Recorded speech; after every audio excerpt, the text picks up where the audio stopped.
মুরগির গলার ভেতরে যে সাদা রগগুলো থাকে ওইগুলোকে ফেলে দিতেই হবে। ইসলাম কি এ ব্যাপারে নিষেধাজ্ঞা, ইসলাম কি এ ব্যাপারে নিষেধাজ্ঞা আছে? হাঁটু এবং কোমরের সমস্যা থাকলে চেয়ারে বসে নামাজ পড়া যাবে কি না? সিটি গোল্ডের আংটি ছেলেরা পরা কি জায়েজ হবে? জুমার দিনে মৃত ব্যক্তির জন্য মসজিদে মিষ্টি দিয়ে দোয়া চাওয়া হয়, তখন ইমামের সাথে মোনাজাত করা যাবে কিনা? ফর্সা হওয়ার ক্রিম ব্যবহার করলে কি গুনাহ হবে? এটা স্বাভাবিক আকৃতি পরিবর্তন হিসেবে গণ্য হবে কিনা? আমার খুব ইচ্ছা করে একবার আমার স্বামীর কবরটা ছুঁয়ে দেখি, আমি কবরস্থানে যেতে পারবো কিনা? ঘুমানোর সময় লুঙ্গি টাকনুর নিচে পরা যাবে কিনা? আমার বয়স 17, আমি বাবরি চুল রাখতে পারবো কিনা? এআই দিয়ে তৈরি নারীদের ছবি কি পুরুষের জন্য দেখা জায়েজ, আর পুরুষদের ছবি কি নারীদের জন্য দেখা জায়েজ কিনা? মা প্রায় বলেন আমার পেটে একটা শয়তান হয়েছে, এটা জায়েজ কিনা? চলুন আর বিলম্ব না করে আপনাদের ইতিমধ্যে যে সমস্ত প্রশ্নগুলো আমরা পেয়ে গেছি সে সমস্ত প্রশ্ন উত্তর দেওয়ার পালায় প্রবেশ করি। কাইফ এআইডি থেকে আপনি লিখেছেন, সিটি গোল্ডের আংটি ছেলেরা পরা কি জায়েজ হবে? সিটি গোল্ডের আংটি ছেলেরা যদি পরেন, সেটা যেহেতু গোল্ড নয় অরিজিনালি, তাহলে সেক্ষেত্রে সেটা নাজায়েজ, হারাম হবে না। কিন্তু এটা পড়ার ফলে অনেকে এটাকে গোল্ড মনে করবে, আপনার প্রতি কুধারণা পোষণ করবে। এই যে কুধারণার একটা রাস্তা আপনি উন্মোচন করলেন, সেটা তো অনুচিত হবে। সেই বিবেচনায় এটা পরিহার করা উচিত। শান্ত ইসলাম লিখেছেন, জুমার দিনে মৃত ব্যক্তির জন্য মসজিদে মিষ্টি দিয়ে দোয়া চাওয়া হয়, তখন ইমামের সাথে মোনাজাত করা যাবে কিনা? প্রথম কথা হলো যে মসজিদে মিষ্টি দিয়ে দোয়া চাওয়ার এই কালচারটা সঠিক কোনো কালচার নয়। মৃত ব্যক্তির জন্য দোয়া, এটার কোনো বিনিময়ে দেওয়া উচিত নয়। আপনি যদি বলেন যে এটা আমি এমনি মানে সওয়াবের উদ্দেশ্যে খাওয়াচ্ছি, তাহলে সেটা মসজিদে কেন? এখানে তো দোয়ার জন্য বলেছেন, ভালো কথা। আপনি বস্তিতে বহু রাস্তায় বহু গরিব মানুষ আছে, সেখানে দেন। তো এখানে দেয়াটা মূলত দোয়ার এক ধরনের বিনিময়ের মতো, যেটা না জায়েজ। আর দ্বিতীয়ত হলো যে মসজিদে এ ধরনের মিষ্টি বিতরণের যে কালচারটা, সেটা আসলে এটা দৃশ্যত বিনিময়ের মতোই দেখায়। আর যদি বলেন যেটা মসজিদে আগত মুসল্লিদেরকে আমি খাওয়াচ্ছি মুর্দাকে সওয়াবের আশায়, তাহলে সেটা ইসলামের সওয়াবের উদ্দেশ্যে মানুষকে খাওয়ানো জায়েজ আছে, যেটা সেই যুক্তিতে জায়েজ হতে পারে। আর আপনি দোয়াতেও শামিল হতেই পারেন, দোয়া তো করতেই পারেন মুর্দার জন্য, সেটা ভিন্ন বিষয়। এমডি তাওসিফ হাসান আপনি লিখেছেন, একজন মানুষ তার রোগের কারণে সবসময় অপবিত্র হয়ে যায়, সালাত আদায়ের জন্য অজু করে জায়নামাজে দাঁড়ানোর আগেই তার শরীর এবং তার কাপড় অপবিত্র হয়ে যায়। বারবার কাপড় পরিবর্তন করতে গিয়ে তার সালাত আদায়ের ইচ্ছাটাই নষ্ট হয়ে যায়। এমত অবস্থায় ওই রোগীর করণীয় কি? বারবার তো এরকম ব্যক্তির পোশাক পরিবর্তন করার দরকার নেই, বরং এরকম অনবরত যখন শরীর থেকে নাপাক বের হতে থাকে, এরকম ব্যক্তি প্রত্যেক ওয়াক্তের জন্য অজু করবেন। অজু করার পর ওই ওয়াক্তের মধ্যে যত খুশি তিনি নামাজ পড়বেন, তেলাওয়াত করবেন, এবং ওই অজুতেই তিনি করবেন। এর মধ্যে ওই নাপাক বস্তু যতবার বের হবে তাতে তার অজু ভঙ্গ হবে না। এবং এই ধরনের ব্যক্তিকে মাজুর বলা হয় শরীয়তের পরিভাষায়, বিধায় তিনি এই অবস্থা নামাজ পড়বেন। এমনকি তার ওই অবস্থায় যদি কাপড় অপবিত্র হয়, অপবিত্র কাপড় নিয়েই তিনি নামাজ পড়তে পারবেন, কারণ তিনি মাজুর। বিধায় অহেতুক কষ্ট করা এবং এভাবে নিজেকে নামাজের প্রতি আপনার বিরক্ত করে তোলা, এটার একেবারেই প্রয়োজন নেই। বিধায় এই বিষয়ে যথাযথ পদক্ষেপ নিলে ইনশাআল্লাহ বিদিনিল্লাহ এই সমস্যার সমাধান হবে। সাইম ইসলাম আপনি লিখেছেন, ঘুমানোর সময় লুঙ্গি টাকনুর নিচে পরা যাবে কিনা? ঘুমানোর সময় লুঙ্গি টাকনুর নিচে যদি চলে যায়, তাহলে তাতে কোনো অসুবিধা হবে না। বিগত সপ্তাহে সম্ভবত এই প্রশ্নটি এসেছিল এবং এর উত্তর আমরা দিয়েছিলাম। সাধারণ স্বাভাবিক অবস্থাতে একজন পুরুষের লুঙ্গি, পাজামা, প্যান্ট, চাদর, জুব্বা এগুলো টাকনুর নিচে যেন না যায়, সেটা খেয়াল রাখতে হবে। হাদিসে কঠোরভাবে নিষেধ আছে। শোয়ার পরে যদি সেটা চলে যায়, তাহলে সেটা আসলে মানুষের একে তো ইচ্ছার বাহিরে, দ্বিতীয়ত এটা সাধারণ এবং স্বাভাবিক অবস্থা নয়, যার কারণে এতে কোনো গুনাহ হবে না ইনশাআল্লাহ তাআলা। তবে স্বাভাবিক অবস্থাতে টাকনুর নিচে যেন আমাদের লুঙ্গি, পাজামা, প্যান্ট ইত্যাদি না যায়, সেই দিকটা আমাদেরকে খেয়াল রাখতে হবে। এরপরে শরীফুল ইসলাম আপনি লিখেছেন, আমার ভাবি তার আপন বোনের মেয়ের সাথে আমার বিয়ে দিতে চান, কিন্তু আমার ভাই এবং বাবা রাজি হচ্ছেন না। ওনারা বলছেন এটা হারাম। উত্তর দিলে উপকৃত হব। ভাই শরীফুল ইসলাম, এটা তারা ভুল বলছেন। আপনার ভাবির বোন কিংবা আপনার ভাবির বোনের মেয়ে আপনার জন্য মাহরাম নন। বিধায় তার সাথে আপনার পর্দা যেমন করতে হবে, একইভাবে তাকে আপনি বিয়ে করতে পারবেন।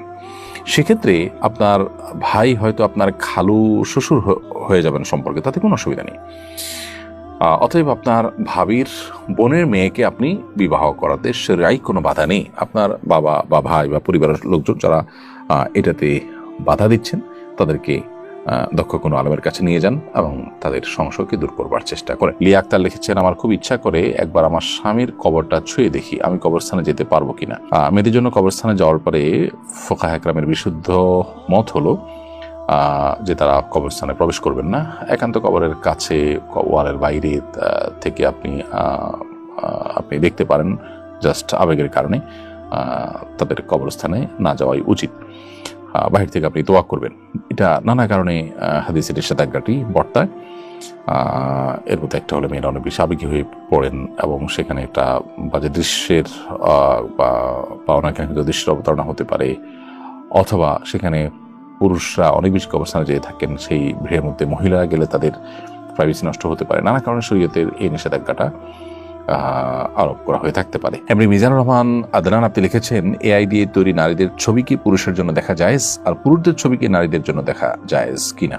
ভাই মিজানুর রহমান, এআই দিয়ে তৈরি করা নারীদের ছবি পুরুষদের জন্য দেখা জায়েজ হবে না।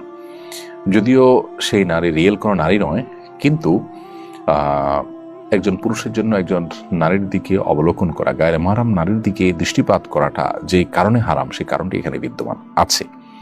এখানে তার মনের মধ্যে বাজে চিন্তা আসা, কল্পনা জল্পনা হওয়া, তার চরিত্র নষ্ট হওয়া, এই কারণগুলো এখানে বিদ্যমান আছে। ফলশ্রুতিতে এরকম ছবি দেখা থেকে একজন পুরুষকে বিরত থাকতে হবে। এই জন্য এ ধরনের ছবি ক্রিয়েশন করাও উচিত নয় বা ক্রিয়েট করা উচিত নয়। আবার এর বাইরে কোনো পুরুষের ছবি যদি তৈরি করা হয়, তাহলে নারীদের জন্য পুরুষদের দিকে দেখাটা সর্বাবস্থায় সাধারণভাবে হারাম বা নিষিদ্ধ নয়। এটার যদিও ওলামা ইকরামের একাধিক মত আছে, কিন্তু বিশুদ্ধর মত হলো ফিতনার আশঙ্কা না থাকলে নারীরা পুরুষদের দিকে তাকাতে পারে। তো সেই দৃষ্টিকোণ থেকে বা সেই হিসেবে এখানে পুরুষের কোনো ছবি আইডি তৈরি করা থাকলে কোনো নারীরা সেদিকে দেখলে দেখতে পারে। তবে একেবারে পার্সোনাল পার্টস বা একান্ত ব্যক্তিগত অঙ্গ প্রত্যঙ্গ যেগুলো সতর যেগুলো, সেগুলো দেখা জায়েজ হবে না কোনো অবস্থাতেই। মোহাম্মদ রিয়াজ লিখেছেন, আমার বয়স 17, আমি বাবরি চুল রাখতে পারবো কিনা? হ্যাঁ, অবশ্যই রাখতে পারেন। এরপরে তমিন ইসলাম আপনি লিখেছেন, ফর্সা হওয়ার ক্রিম ব্যবহার করলে কি গুনাহ হবে? এটা স্বাভাবিক আকৃতি পরিবর্তন হিসেবে গণ্য হবে কিনা? উত্তর হলো না। ফর্সা হওয়ার ক্রিম ব্যবহার করলে আসলে আমাদের আকৃতি পরিবর্তন বলতে যেটা বোঝায় সেরকম কিছু হয় না, বিধায় এটা ব্যবহার করা হারাম হবে না। তবে আমরা যখন প্রসাধনী ব্যবহার করব, সতর্ক থাকতে হবে এগুলোতে হারাম কোনো উপাদান আছে কিনা। আমরা খাদ্য গ্রহণের ক্ষেত্রে, পানীয় গ্রহণ করার ক্ষেত্রে হালাল হারাম বাজ বিচার করলেও আমরা অনেকেই জানি না যে প্রসাধনী ব্যবহারের ক্ষেত্রে হালাল হারাম বাজ বিচার করার বিষয়টা রয়েছে। আপনি দেখবেন যে ইহুদি যে পণ্যগুলো বয়কট করার জন্য আহ্বান করা হয়, তাদের পণ্যগুলোর তালিকার মধ্যে সবচেয়ে দীর্ঘ তালিকা হলো এই প্রসাধনী রিলেটেড পণ্যগুলো। এই পণ্যগুলোর মাধ্যমে অনেক হারাম বস্তু আমাদের শরীরে প্রবেশ করানো হয়ে থাকে। আমরা এগুলো যখন ব্যবহার করি, নানাভাবে এগুলো আমাদের শরীরে প্রবেশ করে, আমরা সেই দিকটাকে অনেকে খেয়াল করি না। অতএব সেখানে হালাল হারাম বিষয়টাকে বিশেষভাবে আমাদের বিবেচনা আনতে হবে। তবে মৌলিকভাবে ফর্সা ক্রিম ব্যবহার করাটা নিষিদ্ধ নয়। সাইম ইসলাম আপনি লিখেছেন, হাঁটু এবং কোমরের সমস্যা থাকলে চেয়ারে বসে নামাজ পড়া যাবে কি না? ভাই সাইম ইসলাম, হাঁটু এবং কোমরে যদি এত বেশি অসুবিধা থাকে, এত বেশি অসুস্থ থাকে এবং ব্যথা থাকে যে আপনি রুকু সেজদার জন্য যে মুভমেন্ট সেটা করতে পারেন না, কোনোভাবে অসহনীয় কষ্ট হয়, অসুস্থ হয়, তাহলে সেক্ষেত্রে আপনি চেয়ারে বসে নামাজ আদায় করতে পারবেন। আর যদি সমতলে বসে বসে সালাত আদায় করার সুযোগ থাকে, তাহলে সেটা আপনি করবেন। সেটা যদি না হয়, তাহলে চেয়ারে বসে নামাজ আদায় করতে পারেন। কিন্তু যে অপারগ হলে তখন শুধুমাত্র একটু অস্বস্তি লাগছে বা একটু কষ্ট হচ্ছে, এটার উপর ভিত্তি করে আপনি চেয়ারে বসে নামাজ পড়া শুরু করলে সেটি সঠিক হবে না। রোকেয়া বিনতে হেলাল আপনি লিখেছেন, মুরগির গলার ভেতরে যে সাদা রগগুলো থাকে ওইগুলোকে ফেলে দিতেই হবে। ইসলাম কি এ ব্যাপারে নিষেধাজ্ঞা? ইসলাম কি এ ব্যাপারে নিষেধাজ্ঞা আছে? হাড্ডির ভেতরে এবং আপনার গলার রগের ভিতরে, গলার হাড্ডির ভিতরে যে সাদা রগের মতো থাকে, এগুলো খাওয়াকে মাকরুহ বলেছেন ওলামায়ে হানাফ।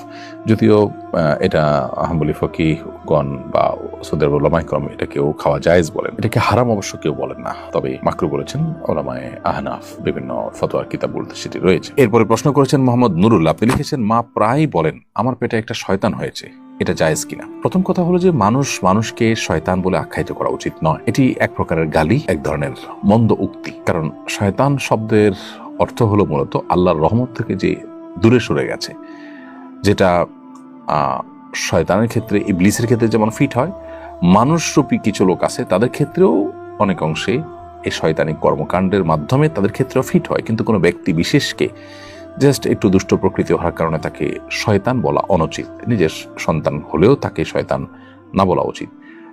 প্রথমত, সাধারণত মানুষ আল্লাহর রহমত থেকে দূর হয়ে গেছে এটা আমরা বলতে পারি না, কারণ আমরা জানি না সে আসলে আল্লাহর রহমত থেকে দূর হয়ে গেছে কিনা। শয়তানীয় কর্মকাণ্ডের কারণে আপনার জিনের পাশাপাশি মানুষকেও শয়তান বলা হয়েছে, কিন্তু সেটা হলো জেনারেল কথা।